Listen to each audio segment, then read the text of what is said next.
what is on the people of Jammu and Kashmir on the ground? You are a journalist there. What do you see on the ground? What are the people looking forward to from this meeting? And I'm talking about the awam, the normal aam janta, not the politicians, because the politicians are obviously playing to their respective galleries. Look, Aditi, there has been a separatist movement in Kashmir right from 1989 till date, and their slogans and their flags have been different. What I have been pointing out repeatedly is that, look, where is the difference? GUPKAR alliance, including the PDP and the National Conference, tell the government of India in Delhi that you have stolen our dignity. Our dignity has been removed, it has been compromised by way of abrogation of Article 370. There is a constituency to it which is outraged. It has to be accepted. But at the same time, whenever there is a discussion on this thing, when somebody asks them, is it really your dignity? Is it really your flag you are concerned about? So they have no answers, because this flag, the state flag, which we have lost on 5th of August 2019, has been limited to the minister's chambers and the minister's cars and the rooftop of the civil secretariat building. We have not seen it anywhere right from 1947 till date. So had it been a representative flag, so the National Conference and the PhD's case would have been very, very strong. Anybody would have asked them, yes, they would have asked Delhi that you have stolen their dignity and you must restore it.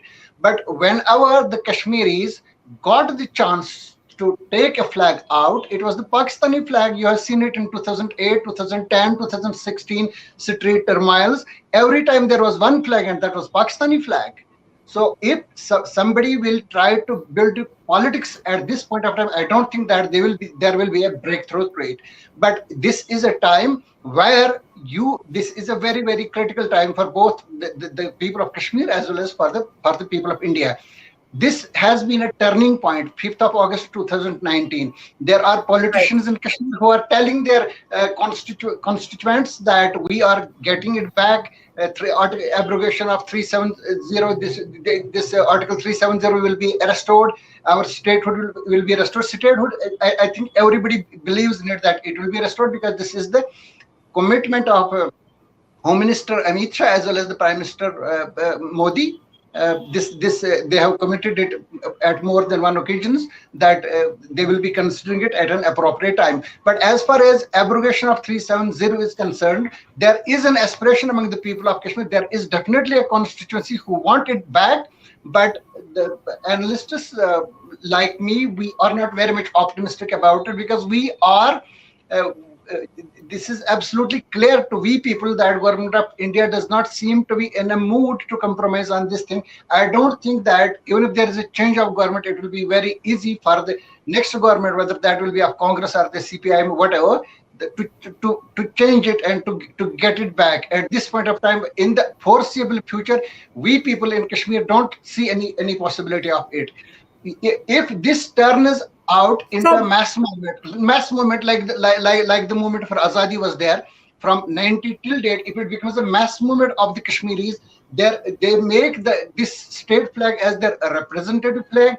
They make this movement for a restoration of 370 and this special status. They make it their movement, and there's mass support for it. Then the situation can change. Ramesh, your response to what Mr.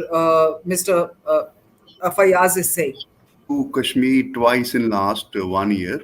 I have also interviewed, both Abdullahs. I met Lieutenant Governor and a couple of other politicians, Muhammad Yusuf Tarigami, very respected communist leader in Kashmir. What is clear is that abrogation of Article 370 is set in stone. It is a fait accompli. As Fayyaz said, not only the Narendra Modi government, no other government can ever afford to undo abrogation of Article 370. That is a clear kind of understanding, in Kashmir. But what, can be done perhaps is that the anxieties or concerns arising out of nullification of this special status. Number one on that is the identity, that Kashmir is a Muslim majority state. And there have been, widespread concern that, with abrogation, outsiders would come, they would dilute, the demographic profile of Kashmir, people would acquire land in Kashmir. So I think the government of India is pretty conscious of these concerns, and perhaps some kind of new compact, or some kind of guarantees, which are well within the framework of Indian Constitution, can be worked out, which address these concerns of an ordinary Kashmiri as well as the political class of Jammu and Kashmir. So that is my assessment or my take on this issue.